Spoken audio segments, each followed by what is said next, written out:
Hass lässt hier keiner. Der Neid über die andere Engel. Es gibt's nie Ruhe. Ruhe gibt's nur da oben. Ruhe gibt's nur dort, wo die Liebe ist. Ja, bei uns gibt's nur Nur Hass. Ja. Und wo nur Hass ist, da gibt's keine Ruhe. Nein. Und für uns gibt's nie Ruhe. Nie. Weil, Ewigkeit. weil er nicht dorthin kommt, wo der Schöpfer ist. Aber für uns gibt's kein Zurück. Exorcisms. We've all heard of them, been scared of them, and wanted to know more. The recording that you all heard at the start is not our new intro song or a clip from a movie. It is a real-life recording that we were able to play from the exorcism of Annalise Michel, the 19-year-old girl who was possessed by 6 demons, taking her life in 1976. My name is Safa Mansoori. And my name is Hooshna Kasad. Welcome to this episode of When the Lights Go Out. And today, we're going to talk about exorcisms, the do's, the don'ts, in different cultures all around the world. But what is an exorcism? How does it happen? Who does it happen to? And what are the rules? Listener discretion is advised.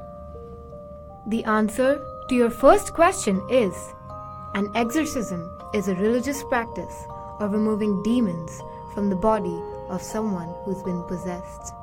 This practice is carried out by someone who's called an exorcist.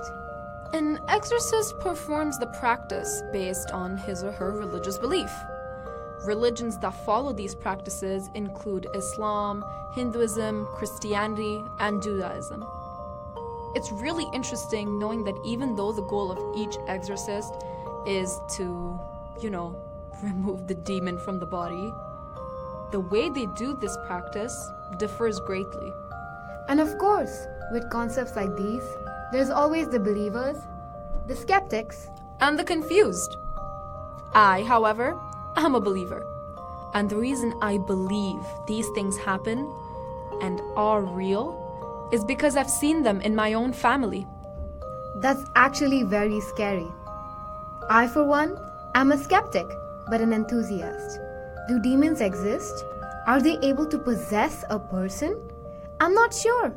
All I know is that these stories and theories have existed for centuries. Exactly. They've existed for centuries. And that's why I believe in them. The story of Annalise Michel, for example, has been one of the most popular real-life stories when it comes to exorcisms. Her story discusses demonic activity, and if you didn't know, there are different kinds of those. Possessions and demonic activities have various stages on how dangerous they can be. The rarest and most dangerous of them all is the full-blown bodily possession. And this full-blown bodily possession is of 2 kinds.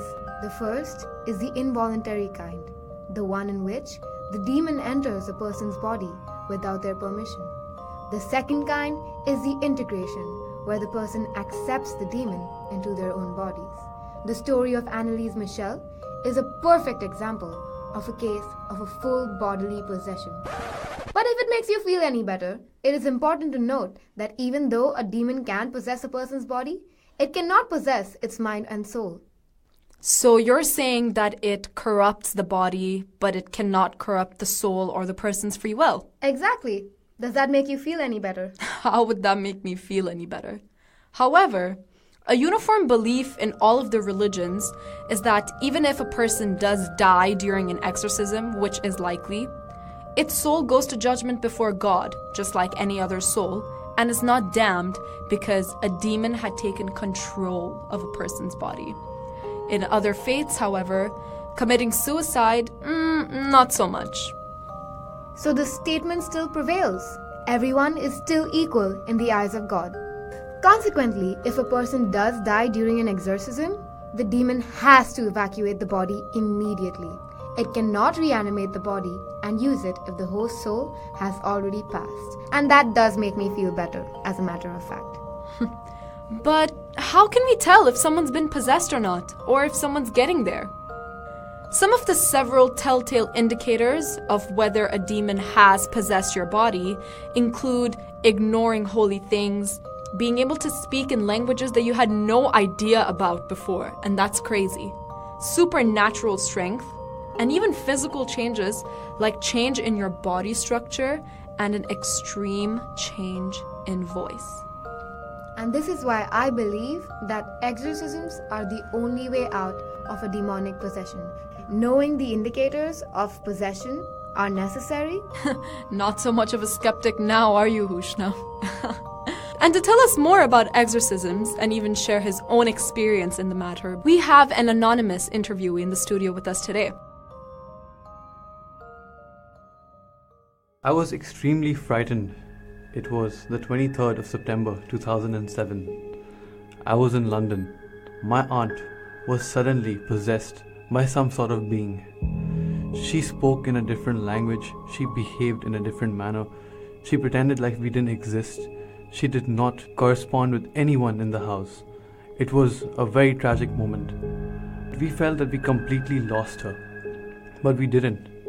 Because we had faith in our religion, of course. And with the help of a priest who came over to the house, he casted out a chant, and she was shivering, she was vibrating, she was yelling and screaming, she was tied up on the bed, and even my father, we were all afraid of this being that had gotten into her.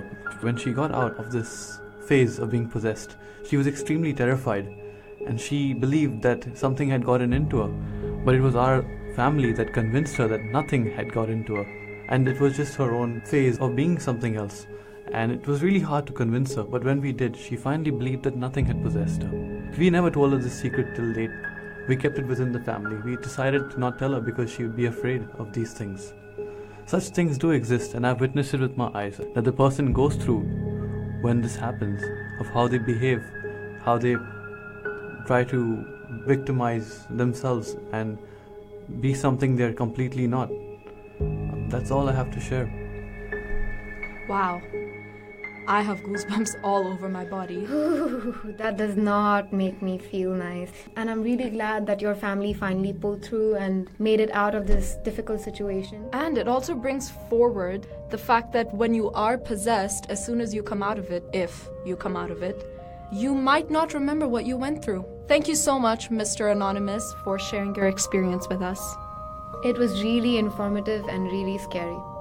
So, if you guys have any experience in the matter of exorcisms and possessions, please send it to our social media platform and tune in to the next episode where we talk about the difference between religion-based demons and the undead. We've now come to the end of this episode of When the Lights Go Out.